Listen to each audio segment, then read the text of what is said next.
ओम नमो भगवते वासुदेवाय नमः। स्वागत है आपका सनातन ज्ञान और संस्कार चैनल पे। आज सुनेंगे पुरुषोत्तम मास महात्म्य के अध्याय 28 की कथा को। पिछले अध्याय में हमने जाना कि कदर्य को पापों और बुरे कर्मों के कारण धर्मराज ने वानर योनि में जाने को कहा। फिर कदर्य ने जब वानर योनि प्राप्त की तो फिर उसे कौन कौन सी यातनाएं सहनी पड़ी और कैसे उसके पाप कम हुए, आइए जानते हैं इस अध्याय में।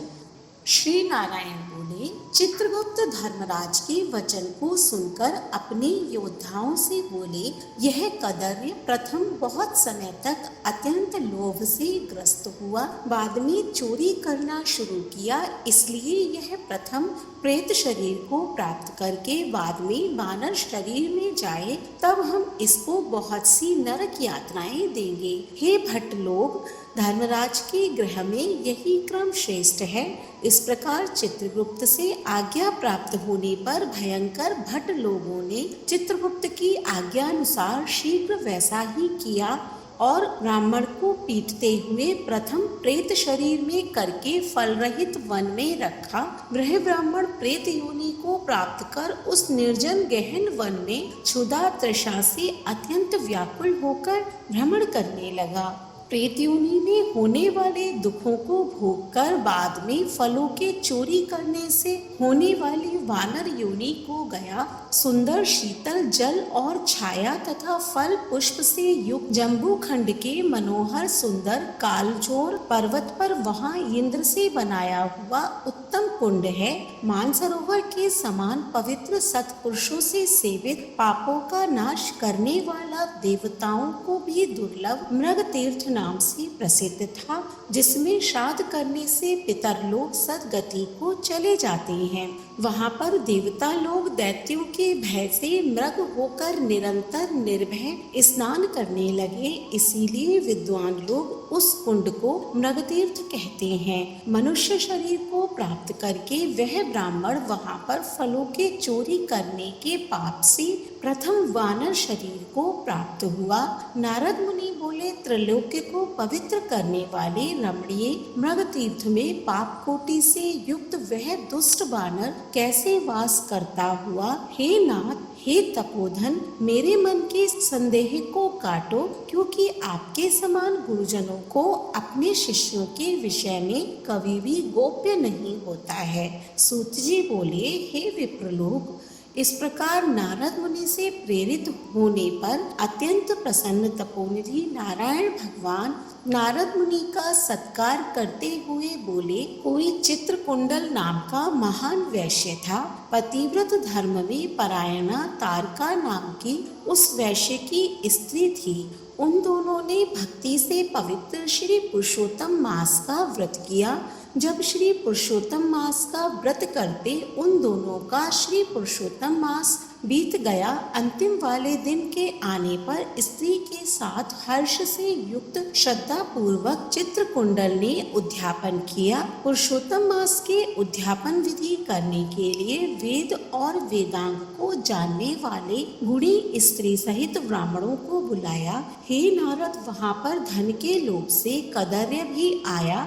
उद्यापन विधि के पूर्ण होने पर चित्रकुंडल ने बहुत बड़े दानों से उन सपत्नीक ब्राह्मणों को प्रसन्न किया। उन समस्त ब्राह्मणों के प्रसन्न होने पर भूयसी दक्षिणा को दिया। उस दी हुई भूयसी दक्षिणा से प्रसन्न अन्य सब ब्राह्मण गृह को गए, परंतु अत्यंत लोभी कदर्य उस वैश्य चित्रकुंडल के सामने रोता हुआ खड़ा हो गया और विनय से नम्र होकर गदगद बाणी से बोला, हे चित्रकुंडल वैशेष, हे भगवती के सूर्य, आपने पुरुषोत्तम मास का विधि से अच्छी तरह व्रत किया। इस तरह पृथ्वी तल में कहीं पर भी किसी ने नहीं किया। आप कृतार्थ हो, सर्वथा भाग्यवान हो, जो तुमने परम शक्ति से पुरुषोत्तम भगवान का सेवन किया। तुम्हारे पिता धन्य है और तुम्हारी पतिव्रता माता भी धन्य है, जिन दोनों ने तुम्हारे समान हरि वल्लभ पुत्र को पैदा किया है। यह पुरुषोत्तम मास धन्य धन्य से भी धन्य है जिसके सेवन से मनुष्य इस लोक के और परलोक के फलों को प्राप्त करता है। हे विशापते, तुम्हारी इस पूजा को देखकर मैं चकित हो गया। अहो, तुमने बहुत बड़ा काम किया, इसमें संदेह नहीं है। हर्ष से दूसरे ब्राह्मणों को भी बहुत सा धन दिया। हे भूरित, भाग्यहीन, मेरे लिए क्यों नहीं देते हो? इस प्रकार कदर्य के कहने पर चित्रकुंडल वैश्य ने कदर्य को धन दिया। कदर्य ने धन को लेकर प्रसन्नता से उसको जमीन में गाड़ दिया। वहाँ पर कदर्य ने श्री पुरुषोत्तम की बड़ी पूजा देखी और धन के लोभ से पुरुषोत्तम मास की प्रशंसा की। पूजा के दर्शन महात्म्य से और पुरुषोत्तम भगवान की स्तुति से तथा धन का लोभ होने पर भी मृग तीर्थ को आया। सूत जी बोले, दर्शन से, स्तुति से, धन के लोभ करने से भी दुष्ट वानर को उत्तम तीर्थ का सेवन हुआ। हे द्विज लोग, श्रद्धा से आदर पूर्वक पुरुषोत्तम देव के दर्शन और स्तुति में तत्पर सपत्नीक के पुण्य का क्या कहना है? नारद मुनि बोले, हे ब्राह्मण, सुंदर वृक्षों से शोभित, सुंदर शीतल जल वाले, मनोहर घनी छाया वाले वन में उसके रहने का कारण क्या है, सो आप कहिए। श्री नारायण बोले, हे नारद, हे अनघ, तुम सुनो। सुनने की इच्छा करने वाले तुमको मैं कहूँगा। इसमें कुछ कारण है जिसके श्रवण से पापों का नाश हो जाता है। जब समस्त अर्थ और फलों के दाता दशरथ के पुत्र रामचंद्र जी ने समुद्र में सेतु बांधकर दुष्ट रावण का नाश किया, उन रामचंद्र जी ने विभीषण को छोड़कर बाकी समस्त राक्षसों का वध किया, किसी को भी नहीं छोड़ा। अग्नि में परीक्षा कर सीता को ग्रहण किया। ब्रह्मा, शंकर, इंद्र आदि देवता रावण के वध से प्रसन्न होकर बोले कि हे राम, तुम वर को मांगो। ऐसा कहने पर भक्तों को अभय करने वाले रामचंद्र जी बोले, हे देवता लोग, यदि इस समय वरदान देना है तो सुनो।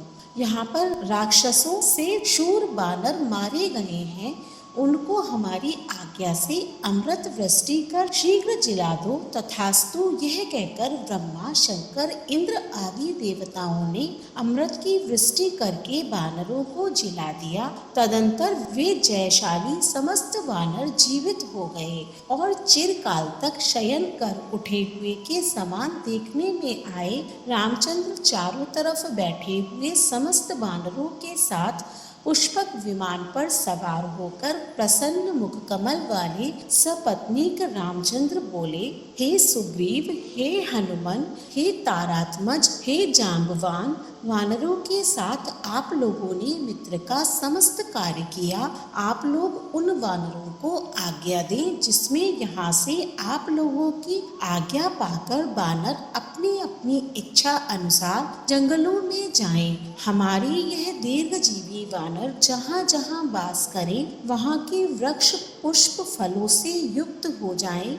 नदी मीठे जलवासी हो, शीतल जल वाले सुंदर तालाब हो, इनको कोई भी मना नहीं करे।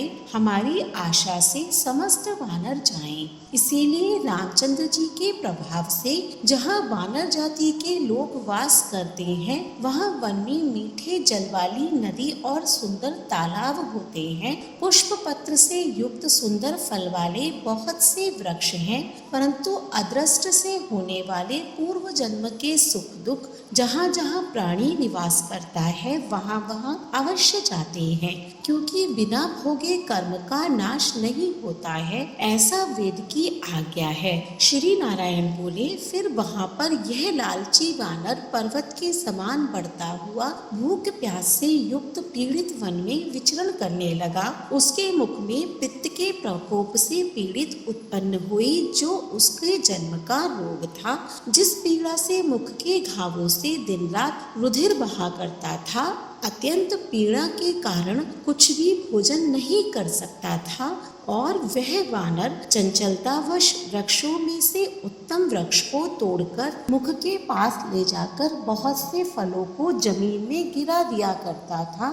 वहाँ वानर पीड़ा के कारण कभी भी एक स्थान पर बैठने में असमर्थ था। एक वृक्ष से दूसरे वृक्ष पर जाता हुआ मृत्यु को सुख देने वाला मानने लगा। किसी समय पृथ्वी पर गिर पड़ा और अत्यंत दुखित होकर विलाप करने लगा। शरीर के टूट जाने से जलहीन मछली के समान तड़फड़ाता हुआ रोदन करने लगा। शिथिल शरीर वाला, गलित मुख वाला वह वानर भूख प्यास से पीड़ित हो गया। उसके समस्त दांत मुख रोग से पीड़ित होकर गिर गए। पूर्व जन्म के कृत पाप से इस तरह दुख को प्राप्त हुआ। इस प्रकार नित्य प्रति निराहार रहते हुए वानर को देव योग से श्री पुरुषोत्तम मास आया। उस पुरुषोत्तम मास में भी उसी प्रकार शीतवाद आदि से पीड़ित रहा। किसी समय बहुल पक्ष में गहन वन में विचरण करता हुआ प्यासा वानर कुंड के पास पहुँचने पर भी जलपान करने को समर्थ नहीं हुआ। भूख से युक्त भी चपलता से वहां ऊंचे वृक्ष के ऊपर चढ़ गया। एक वृक्ष से दूसरे वृक्ष पर जाते हुए उसके बीच में एक कुंड आ पड़ा। बहुत दिनों से निराहार, शिथिल इंद्रिय और जर्जर शरीर वाला, निर्बल शिथिल प्राण वाला कुंड के तट भाग में आया। इस प्रकार दशमी तिथि से 4 दिन तक वानर के श्री पुरुषोत्तम मास में उस कुंड में लोट पोट करके बीत गए। 5वें दिन के आने पर मध्याह्न काल में उस तीर्थ में जल से भीगा शरीर वाला वानर प्राण से रहित होकर गिर गया और वह उस देह को त्याग कर पापों से रहित होकर तत्काल दिव्य आभूषणों से भूषित दिव्य देह को प्राप्त किया, जो कि नील कमल के दल के समान, श्याम वर्ण करोड़ों कामदेवों के समान, सुंदर चमकते हुए रत्नों से जड़ित किरीटधारी, सुंदर शोभमान मत्स्य कुंडल वाला, शोभमान पवित्र पीत वस्त्रधारी, कमर में रत्नों से जटित मेखला वाला, शोभमान बाजूबंद कंकड़ अंगूठी हार से शोभित, नीलवर्ण के टेढ़े चिकने वालों से आवृत सुंदर मुख था। उसी समय शीघ्र वहाँ वैष्णवों से युक्त विमान आया, जिसमें भेरी, मृदंग, पटहा, वेणु, वीणा का महान शब्द हो रहा है और देवंगनाओं का नाच हो रहा है। गंधर्व किन्नर के सुंदर गान हो रहे हैं। ऐसे उस विमान को महाभाग दिव्य देहधारी वानर देखकर अत्यंत विस्मय को प्राप्त हो कहने लगा कि पातकी, मेरे को यह सुख कैसे हुआ? यह विमान सुख बड़े पुण्यात्मा को ही होना उचित है। इसके बाद कोई देवांगना उसके ऊपर चंद्रमा के समान श्वेत छत्र को धारण करती हुई, कोई 2 अप्सराएं हर्ष से उसके दोनों तरफ चामर को डुला रही थी, कोई पान हाथ में लिए खड़ी थी और उसके सामने अप्सराएं नाच कर रही थी, कोई गंगा जल से भरी हुई झाड़ी को लिए खड़ी थी, कोई उसके सामने खड़ी गाने बजाने में तत्पर है। इस प्रकार उस वैभव को देखकर चित्र में बने हुए में समान निश्चल हो गया। यह क्या है? मुझ दुष्ट पातकी को किस पुण्य से यह सब प्राप्त हुआ? मेरा कुछ भी पुण्य नहीं है जिसमें मैं हरि भगवान के परम पद को जाऊं। श्री नारायण बोले। इस प्रकार तर्क करते हुए कदर्य ने सुख का बहुत बड़ा खजाना दिव्य विमान को सामने देखकर आश्चर्य किया। बाद में हरिभटों ने उस कदर्य का हार्दिक अभिप्राय जानकर उसके सामने विनय पूर्वक हाथ जोड़कर उसके चरणों में नमस्कार कर वानर शरीर को त्यागे हुए उस कदर्य को सुंदर वचन कहा। इति श्री वृन्नारदीये पुराणे श्री पुरुषोत्तम मास महात्म्ये अष्टाविंशो अध्याया हरिशरणम। जय जय श्री राधे। अगले अध्याय का श्रवण करने के लिए हमारे चैनल को सब्सक्राइब करें। आज का अध्याय पसंद आया हो तो कमेंट बॉक्स में ओम नमो भगवते वासुदेवाय नमः अवश्य लिखें। धन्यवाद।